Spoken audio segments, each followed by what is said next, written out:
Hello guys, welcome to my channel maths radiation.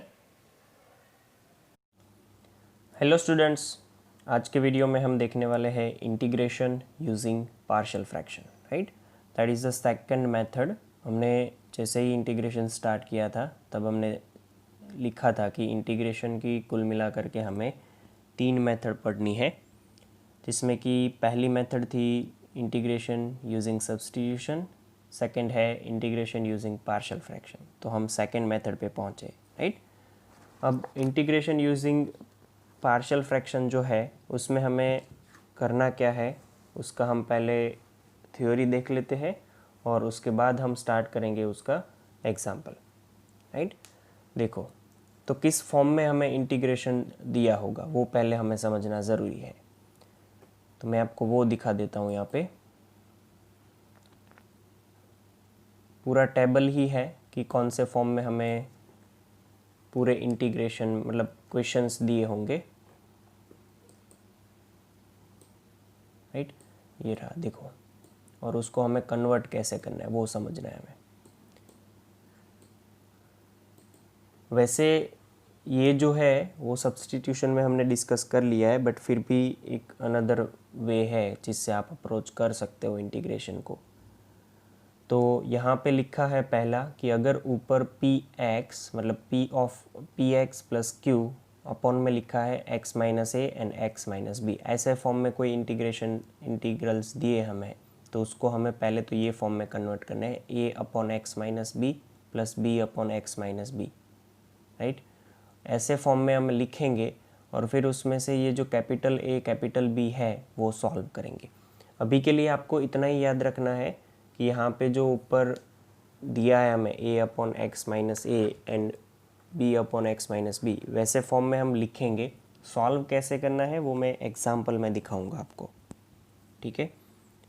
चलो, तो इतना हुआ।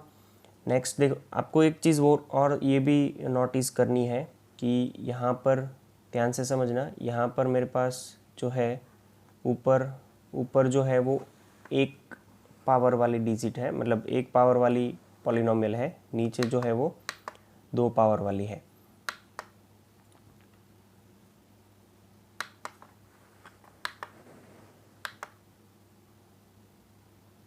देखो, यहाँ पे ऊपर 1 पावर है और नीचे 2 पावर है। जब भी ये होगा तभी हम पार्शियल फ्रैक्शन करेंगे। अगर दोनों जगह पे ऊपर नीचे सेम पावर आ जाती है, 2/2 या 3/3 या 1/1, तो ट्राई करेंगे कि या तो सिंपल तरीके से उसको सिंप्लीफाई किया जाए या फिर डिवीजन किया जाए पहले, राइट। वो हम देखेंगे, उसमें आपको अभी टेंशन लेने की नहीं ज़रूरत। यहाँ पे देखो, ऊपर 1 है, नीचे 2 है। आपको पता होना चाहिए कि इसको हम अगर मल्टीप्लाई करते हैं तो वो क्वाड्रेटिक इक्वेशन बनेगी, राइट। सेम ऐसा इधर है, बट जब तक यहाँ पे देखो फैक्टर के फॉर्म में है ना, तब तक हम सिंपल लिखेंगे। देखो, ए के नीचे मैंने क्या लिखा है, एक्स माइनस ए, बी के नीचे क्या लिखा है, एक्स माइनस ए का होल स्क्वायर, सिंपल। यहाँ पे मेरा पावर 2 हो गया, बट यहाँ पे मेरा पावर 3 हो गया। ध्यान से देखो, p x square plus Q x plus r, मतलब ऊपर क्वाड्रेटिक है तो 2 पावर हुई, नीचे x minus a, x minus b, x minus c, ऐसे 3 फैक्टर अगर दिए हैं तो आप इजीली उसको सेपरेट कर सकते हो, a upon x minus a, b upon x minus b and c upon x minus c, ठीक है।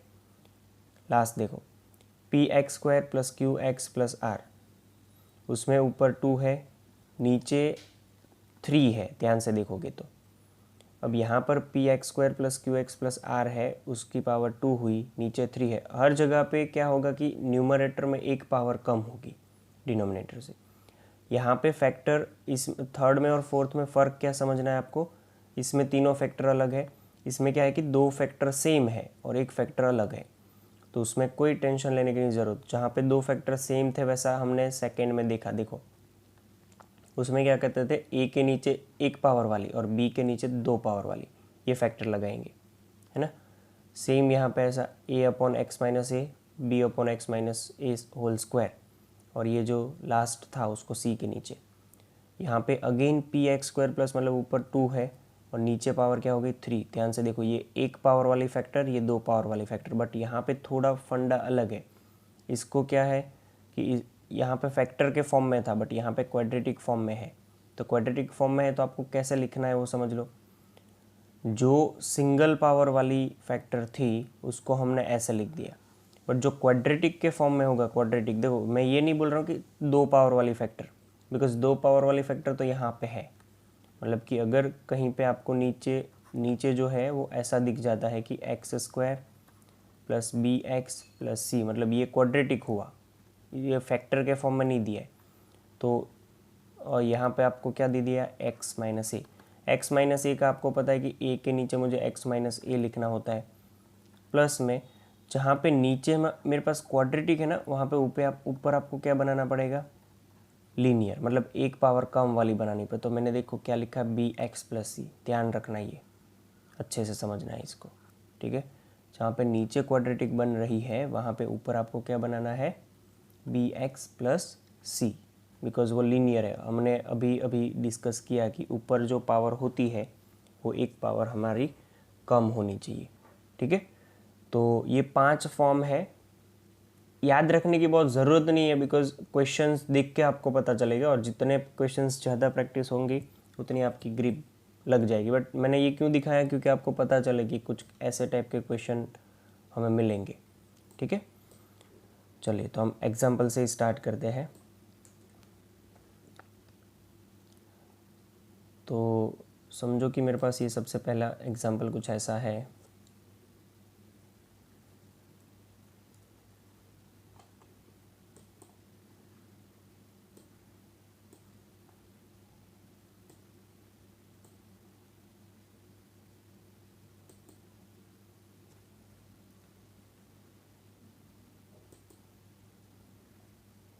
क्वेश्चन कुछ कैसा दिया है, देखो इंटीग्रेशन में हमारे पास है dx अपॉन क्या लिखा है, x plus 1 and x plus 2, मतलब 2 फैक्टर है नीचे, तो आप आराम से इसको सॉल्व कर सकते हो, राइट। मतलब अगर पार्शियल फ्रैक्शन पूछा है तो इसका और भी तरीका है बहुत सारा, हमने आगे भी देखा है कि इसको नीचे आप क्या कर सकते हो, मल्टीप्लाई करके क्वाड्रेटिक इक्वेशन बना सकते हो। क्वाड्रेटिक इक्वेशन बनेगी, फिर उसमें से आप परफेक्ट स्क्वायर बना करके भी सॉल्व कर सकते हो।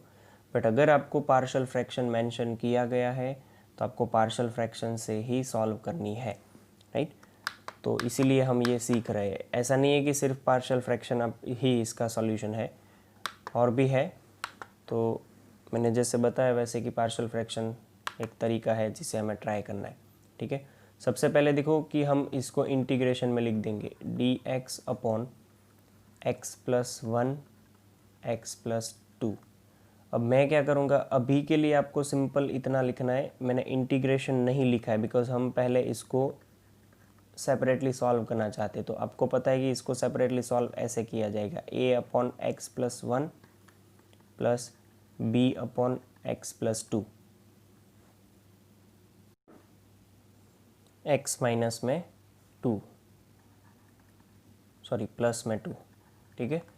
अब आगे का फंडा देखना, अब क्या करना है, सिंपल देखो, अगर एलसीएम लेंगे, एलसीएम तो यहाँ पे 1 रहेगा। ये मैं पहली बार पूरा कर रहा हूँ क्योंकि आपको थोड़ा अलग लगेगा इसलिए, अदरवाइज़ हम सीधा ही लिखेंगे। देखो यहाँ पे एलसीएम लेने पर आपको पता है कि ये इधर मल्टीप्लाई होगा, ये इधर मल्टीप्लाई होगा, मतलब कि यहाँ पे हो जाएगा एक्स प्लस का 2 प्लस यहाँ पे हो जाएगा बी ब्रैकेट में एक्स प्लस का 1। नीचे में क्या लिखूँगा, एक्स प्लस 1 अंडर ब्रैकेट में दूसरा ब्रैकेट एक्स प्लस 2। अब आपको पता चल गया होगा कि ये दोनों तो कट हो जाएंगे, ठीक है। तो फाइनली हमारे पास क्या बचेगा, देखो यहाँ पे बचेगा 1 इज इक्वल टू, यहाँ पे बचेगा ए ब्रैकेट में 1 प्लस 2 मतलब एक्स प्लस 2 और दूसरे ब्रैकेट में बी एक्स प्लस 1।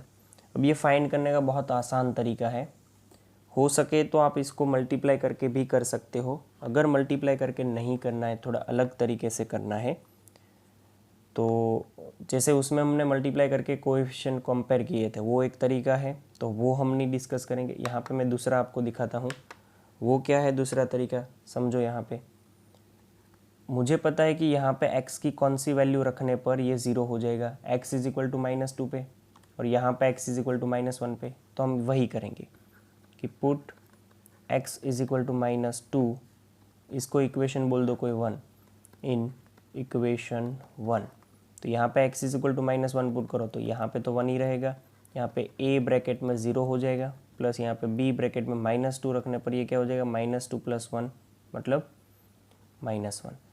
तो यहाँ से आपका 1 इज इक्वल टू -b मिला, तो मतलब कि b इज इक्वल टू -1 मिल गया। हमें तो a और b ही फाइंड करने में इंटरेस्ट था, ठीक है। सेम इसी तरीके से आप यहाँ पे भी कर सकते हो कि put x is equal to -1 in equation 1। तो यहाँ पे मुझे क्या मिल जाएगा, ये 1 as it is left side का, x ब्रैकेट a ब्रैकेट में 1 -1 + 2 that is 1 plus b bracket में 0, ठीक है। बिकॉज वहाँ पे -1 रखने पर वो ब्रैकेट 0 हो जाएगा, तो ये b हट जाएगा, मतलब सिर्फ क्या बचेगा a। तो a इज इक्वल टू आपको मिल गया 1। अब a और b मिलने पर हम इसको कैसे लिखेंगे वो समझो। हमने यहाँ पे लिखा है क्या कि 1/x + 1 x + 2 को हम a/x + 1 प्लस b/x + 2 लिख सकते हैं। तो वही चीज़ हमें यहाँ पे मॉडिफाई करनी है। देखो तो ये हो गया मेरा ऐसा dx अपॉन में x + 1, ये हो गया मेरा x + 2। अब इसको मैं मॉडिफाई कर रहा हूँ, समझना ध्यान से। a/x + 1 into dx plus integration b/x + 2 into dx। हो सकता है ऐसा, क्योंकि अभी अभी हमने इसको इस तरीके से लिखा। अब यहाँ पे सिंपल आपको क्या करना है कि उसकी वैल्यू ही लगानी है a और b की। a की वैल्यू 1 है तो यहाँ पे तो सिंपल dx/x + 1 हो गया, प्लस यहाँ पे सिंपल क्या हो गया, b अपॉन था तो वो b की वैल्यू क्या हमें मिली है, माइनस, तो इसका माइनस ही यहाँ पे यूज़ करो सिंपल, और ये dx/x + 2 हो गया। अब जैसे ही मेरा यहाँ पे dx/x + 1 आता है तो आपको पता है कि 1/x अगर होता है तो उसका हम log x लिखते हैं, mod x, ठीक है। तो यहाँ पे x + 1 है तो उसका क्या हो जाएगा, log में mod x + 1। हाँ, ये ध्यान रखना है कि अगर 1/x नहीं होता, यहाँ मतलब 1/2x + 1 ऐसा कुछ x की कोएफिशिएंट आती, तो इसका जो भी डिफरेंशिएशन होता वो हमें साइड में लगाना पड़ता। जैसे कि इसका हमें लिख सकता था log 2x + 1, और 2x + 1 का डिफरेंशिएशन 1/2 होता है तो 1/2 यहाँ पे, मतलब 2x + 1 का डिफरेंशिएशन 2 होता है तो उसको डिनोमिनेटर में लिखना होता है, राइट। तो वो चीज़ एक ध्यान रखनी है। इसको मैं लिख सकता हूँ log में x + 2। आसान तरीका और ये भी है कि log में मैं इसको x + 1 लगा सकता हूँ, यहाँ पे x + 2 भी लगा सकता हूँ, क्योंकि माइनस है तो उसका डिवीज़न हो सकता है, ठीक है। तो ये एक हो गया सिंपल तरीका जिसमें हमने पार्शियल फ्रैक्शन यूज़ करी है, राइट। इसका मैंने और तरीका भी बताया कि आप पहले क्या करो, इसको आराम से इसको क्वाड्रेटिक इक्वेशन बना दो नीचे। ये अलग तरीका है, मैं बता रहा हूँ, dx/ ये x² + 3x + 2। फिर इसका आपको परफेक्ट स्क्वायर बना करके आगे जाना है, आंसर तो भी सेम ही आता। बट अगर पार्शियल फ्रैक्शन मेंशन कर रहे हैं वो लोग तो आपको उसी तरीके से जाना है, ठीक है। चलिए नेक्स्ट एग्जांपल देखते हैं, क्वेश्चन नंबर 12।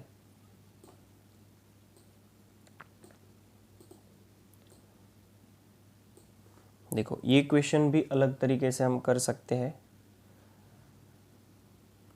बट इसमें पहले तो आपको ये समझना होगा कि पावर कहाँ पे, उसमें मैंने आगे ऊपर मेंशन नहीं करवाया है, बट यहाँ पे मैं बोल दूंगा आपको कि x² + 1 इंटू dx अपॉन में क्या है मेरे पास, x² - 5x + 6।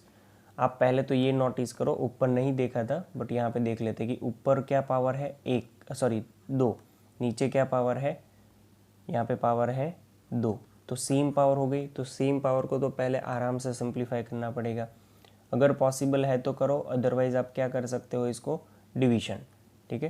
तो यहाँ पे सिंपल डिवीज़न मैं बना रहा हूँ। देखो आपको पता है कि ऊपर मेरा x² + 1 है, उसको मैं x² + 0x + 1, क्योंकि पावर का डिक्रीजिंग मोड होना चाहिए, मतलब इसमें x वाली टर्म मिसिंग है तो मैंने उसकी जगह पे 0x डाल दी है। यहाँ पे मैं लिख सकता हूँ x² - 5x + 6। अब 1 से काम चलेगा तो ये 1 हो गया, ये x² - 5x प्लस का 6 हो गया, ये ऐसे माइनस माइनस प्लस माइनस, ये हो गया 0 मेरा। इधर मैं लिख सकता हूँ 5x और यहाँ पे आ सकता है 1 - 6 मतलब -5। 5, ठीक है। तो ओके, तो ये हमारा क्या मिला हमें, रिमाइंडर मिला। अब इसको हम लिख कैसे सकते हैं, जो पूरा आंसर आया वो आगे 1 आगे, रिमाइंडर यहाँ पर 5x माइनस 5 अपॉन में ये जो डिविजन जिससे हमने डिवीजन किया है वो x square minus 5x plus 6, right. अगर ऐसे नहीं पता चल रहा है तो आप ऐसे भी कर सकते हो। देखो इसमें बीच में x वाली टर्म नहीं है तो हमारी नीचे 5x है तो वो नीचे 5x डाल सकते हैं हम, प्लस में हमें यहाँ पे 6 चाहिए तो वही चीज़ आप यहाँ पे वो कर सकते हो, मतलब निकाल सकते हो ना फिर। तो यहाँ पे देखो 5x माइनस किया था तो मैंने 5x प्लस कर दिया, फिर ये 6 ऐड किया है तो मैंने 6 क्या करना पड़ेगा माइनस, और प्लस का ये 1 था ओरिजिनल तो वो +1, तो ये 3 तो हो गया हमारा, बट इसको आप सिंप्लीफाई करोगे तो 5x माइनस 5 ही मिलेगा, राइट। वैसे तो इसको मैं ऐसे लिख सकता हूँ, ऊपर क्या हो गया मेरा, मतलब हाँ इन दोनों का एडिशन ऐसे। आंसर ये कहाँ से और कैसे लिखा अगर मैं समझाऊँ आपको, तो 36 हो 5 से डिवाइड किया हो, 5 7 ज़ा 35 हो जाता है, 1 रिमाइंडर मिलती है, तो इसको हम ऐसे लिख सकते हैं पूरा आंसर है 7 प्लस 1 रिमाइंडर और नीचे 5 से डिवीजन। अब इसका आप क्रॉस मल्टीप्लाई करके आंसर लाओ तो 36/5 ही हो जाएगा, 5 7 ज़ा 35 प्लस 1 36/5, राइट। तो वही आंसर मैं यहाँ पे लगा रहा हूँ कि 1 plus 5x minus 5 upon x square minus 5x plus का 6। अब देखो ये 1 का कोई टेंशन नहीं है, अब इसका जो था वो ऊपर 1 पावर हो गई नीचे 2 पावर हो गई, मतलब अब आपका काम आसान हो गया थोड़ा, ठीक है। तो इसको मैं ऐसे लिख सकता हूँ 1 into d x plus integration 5x minus 5 upon x square minus 5x plus 6 into d x. अब आप सेपरेटली 1 dx को तो x हो जाएगा, उसका कोई टेंशन नहीं है, बट ये जो 5x minus 5 upon x square minus 5x plus 5 है 6 है, उसको मैं सेपरेटली यहाँ पे लिख के सॉल्व कर रहा हूँ। यहाँ पे लिखेंगे हम नाउ 5x माइनस, इसको कोई इक्वेशन दे दो, इक्वेशन 1 वगैरह जो भी है, x square minus 5x plus 6। मैंने बोला जैसे कि इसको अलग तरीके से भी सॉल्व कर सकते हैं, जैसे इसका डिफरेंशिएशन ऊपर नहीं दिया है तो वो a b वाली मेथड जो है वो भी चलेगी जो आगे सब्स्टिट्यूशन में यूज़ कर रही थी। बट अगर पार्शियल फ्रैक्शन ही चाहिए तो आप इसको ऐसे लिख सकते हो, नीचे जो है x square minus 5x plus 6 उसको आप फैक्टर निकाल सकते हो उसके पहले तो 5x minus 5 upon x minus 3 and x minus 2, ठीक है। तो फाइनली इसको लिख सकते हैं कि a अपॉन में x minus 3 plus b upon में x माइनस 2। अब इसको कंपेयर करेंगे तो आपको मिल जाएगा ऊपर 5x माइनस 5, राइट, नीचे x minus 3 x minus 2 is equal to, ये हो जाएगा a ब्रैकेट में x माइनस 2, ये हो जाएगा b ब्रैकेट में x माइनस 3, नीचे हो जाएगा x माइनस 3 x माइनस 2। अब ये हम नेक्स्ट टाइम से क्या करेंगे कि डायरेक्ट लिख देंगे, जो डिनोमिनेटर है वो तो कट ही हो जाना है हर बार। तो यहाँ पे मेरा ऐसा कुछ है 5x minus 5 is equal to a bracket में x माइनस का 2 प्लस b ब्रैकेट में x माइनस 3। चलिए फिर क्या करना है, इसको आपको पता था जैसे कि a और b फाइंड करने के लिए x और मतलब x की ऐसी वैल्यू डालनी है जिससे आपको a और b आसानी से मिल जाए। तो बोल दो इसको इक्वेशन 2, तो मैं यहाँ पे लिख सकता हूँ कि put x is equal to 2 in equation 2। तो x इज इक्वल टू 2 लगाने पर हमें क्या मिलेगा, देखो यहाँ पे भी 2 लगाना पड़ेगा पहले, तो 5 bracket 2 minus 5 is equal to a 2 minus 2 तो 0 हो गया, प्लस b 2 माइनस 3 मतलब माइनस 1, तो ये 10 माइनस 5 मतलब 5 is equal to minus b, मतलब b की वैल्यू मिली आपको -5, ठीक है। सेम वैसा यहाँ पे करो कि put x is equal to 2 in equation, x is equal to 2 कहाँ पे रखेंगे हम, इक्वेशन 2 में। तो x इज इक्वल टू 2 लगाए तो 5 ब्रैकेट अरे 2 नहीं, 2 तो लगा दिया, 3 लगाना पड़ेगा अब। 5 bracket 3 minus 5 is equal to a bracket में 3 माइनस 2 मतलब 1 प्लस बी ब्रैकेट में 0, वो तो 0 हो जाएगा। 15 माइनस 5 10 इज इक्वल टू ए और बी की दोनों की वैल्यू मिल गई है। हम पार्शियल फ्रैक्शन यूज़ कर रहे हैं यहाँ पे, ध्यान रखना। तो अभी आपका ये पूरा जो टर्म था वो इस तरह से सॉल्व हो जाएगा, मतलब इस तरह से मॉडिफाई हो जाएगा, a upon x minus 3 b upon x minus 2। तो मतलब मैं फ्रॉम इक्वेशन 1 लिख के जा रहा हूँ, फ्रॉम इक्वेशन 1। मैं इक्वेशन 1 से क्या लिखूँगा कि मेरा जो इंटीग्रेशन था पूरा, जो भी हम मुझे दिया था, उसको हमने दो पार्ट में डिवाइड किया था कि 1 इंटू डी एक्स प्लस दूसरा ऐसा कुछ था 5x minus 5 upon x square. हाँ, यहाँ पे x माइनस 3 ऐसे भी लिख सकते हो कि x minus 2 into d x. अब क्या करेंगे, ये 1 into d x as it is. यहाँ पर आपको पता चला कि इसको a अपॉन समथिंग और b अपॉन समथिंग, मतलब a upon x minus 3 into d x plus b into d x upon x minus 2 ऐसे लिख सकते हैं। ए और बी की वैल्यू लगा दो। ए की वैल्यू कुछ मिली है 10 into d x, x minus 3 minus 5 है तो बाहर वो कर देंगे हम, minus 5 into d x upon x minus 2, right.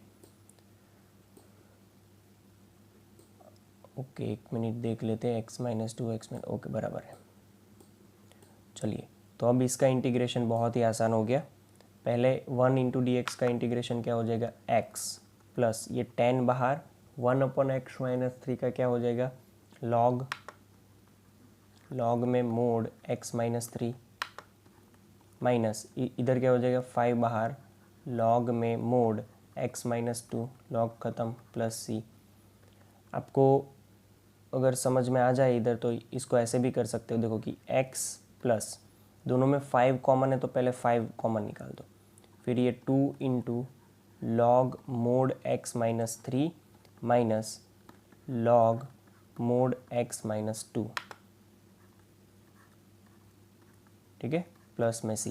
ध्यान से समझना अब यहाँ पे x प्लस ये 5 एज इट इज़ रखो, यहाँ पे मैं ये 2 इसको दे रहा हूँ तो मोड का स्क्वायर बनेगा तो मोड निकल जाएगा, मतलब इसको मैं x माइनस 3 का स्क्वायर लिख सकता हूँ माइनस लॉग, यहाँ पे क्या लिख सकता हूँ मैं x माइनस 2, ये यहाँ पे मोड रहेगा, ठीक है, प्लस में सी। तो ये कुछ ऐसा हो जाएगा x प्लस 5, अब लॉग में माइनस है तो डिवीजन हो जाएगा, तो इसको मैं लिख सकता हूँ कि x माइनस 3 का होल स्क्वायर अपॉन मोड में x माइनस 2, ये पूरे लॉग के अंदर आएगा प्लस सी, ठीक है। तो ऐसे भी कर सकते हो आप। अब ये 5 पावर जो है वो ऊपर जाने दे, मतलब आप यहाँ पे पावर में भी ले सकते हो, आप देख लेना अकॉर्डिंगली। चलो नेक्स्ट क्वेश्चन देखते हैं। क्वेश्चन नंबर मतलब एग्जाम्पल नंबर है 13। ये क्या बोल रहा है आपको, ऊपर लिखा है, ऊपर जो पावर है वो 1 है, नीचे जो पावर है वो 3 है, तो कोई प्रॉब्लम नहीं है हमें, ऊपर तो कम पावर होगी तो चलेगा हमें। यहाँ पे 1 है, यहाँ पे 3 पावर है, कोई प्रॉब्लम नहीं है। अब इसको आराम से आप इजीली पहले तो लिख दो, इंटीग्रेशन में दिया ही है तो हम मैं यहाँ पे सिंपली लिख रहा हूँ कि इसको मैं कैसे सॉल्व कर सकता हूँ।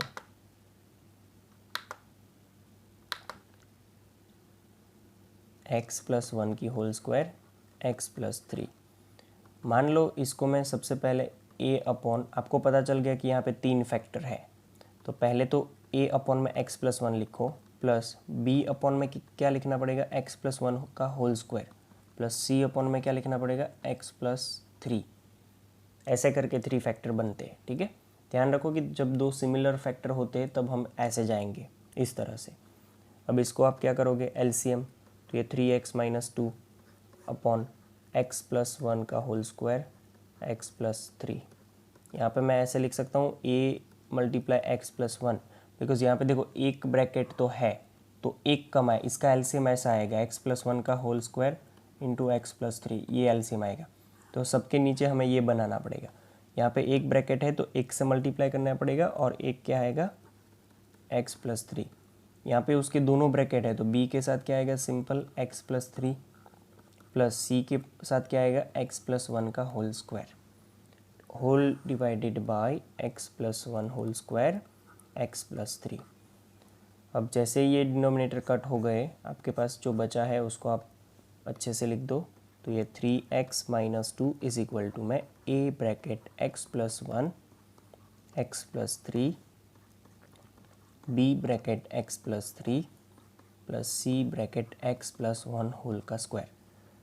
अब समझो यहाँ पे इसको इजीली सॉल्व करना है तो ये तरीका है कि आप इक्वेशन 1 वालों जैसे हमने बताया था कि इसको एक्सपांड भी कर सकते हो बट वो थोड़ा लेंथी हो जाएगा। तो put x is equal to में -1, यहाँ पे -1 रख सकते तो ये 0 हो जाएगा, ये भी 0 हो जाएगा।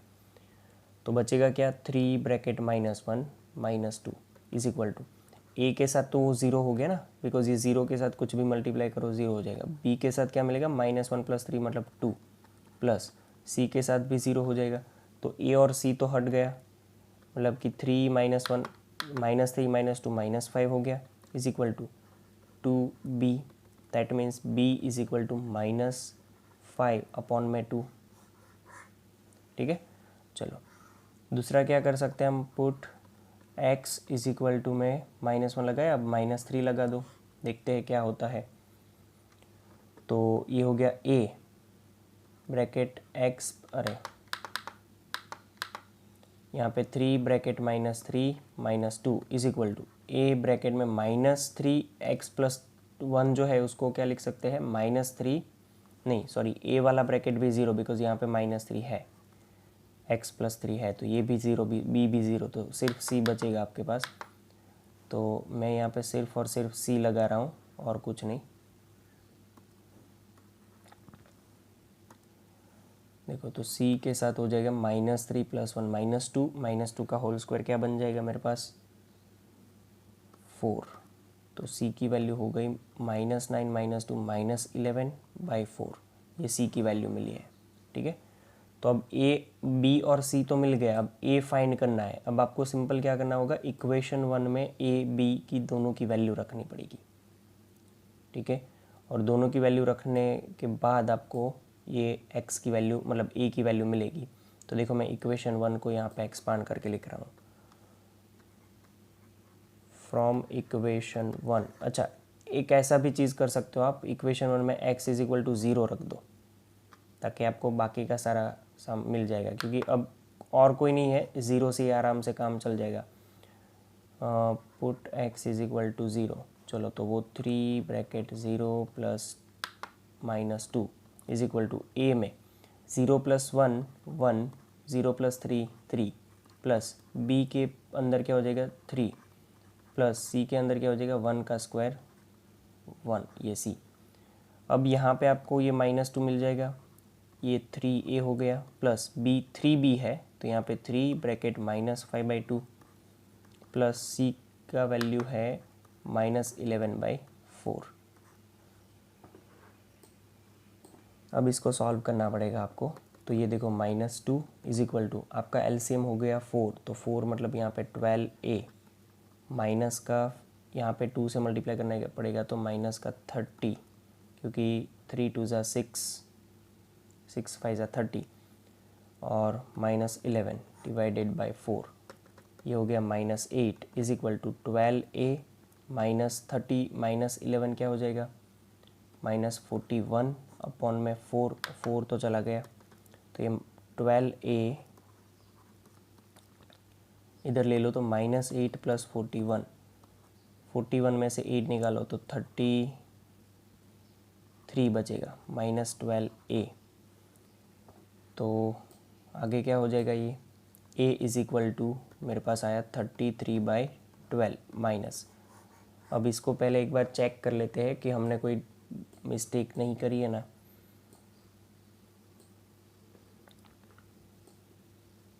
x+1 का होल स्क्वायर x+3 वगैरह तो बराबर है, यहाँ पे देखना पड़ेगा कि पहले x इज इक्वल टू -1 लगाए तो -1 बराबर है और -2 तो -3 - 2 - 5 हो गया बी ब्रैकेट में 2 लिया है तो वो कैसे, हाँ -1 + 3 वो तो बराबर है, बी का भी बराबर है, सी का वैल्यू देख लेते हैं -3 तो -3 - 2 ये 0 -3 + 1 4 11 बराबर है और कोई मिस्टेक नहीं है, देखेंगे फिर कैलकुलेशन में हो सकता है कोई, बट प्रोसेस सेम रहेगा।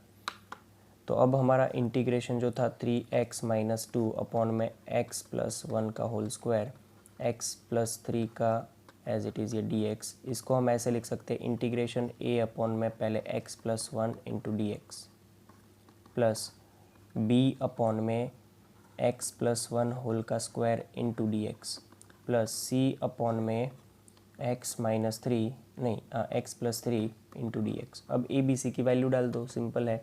a की वैल्यू हमें -33/12 मिली है इंटू ये dx अपॉन में x + 1 हो जाएगा, प्लस b की वैल्यू क्या मिली थी -5/2 करके मिली थी, तो ये -5/2 मैंने बाहर लिया, 1 अपॉन में x + 1 का होल स्क्वायर हो गया।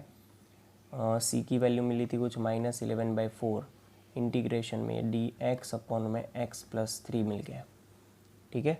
देखो तो ये कुछ ऐसा मिला कि -33/12 इंटू लॉग मोड x + 1, यहाँ पे हो जाएगा -5/2।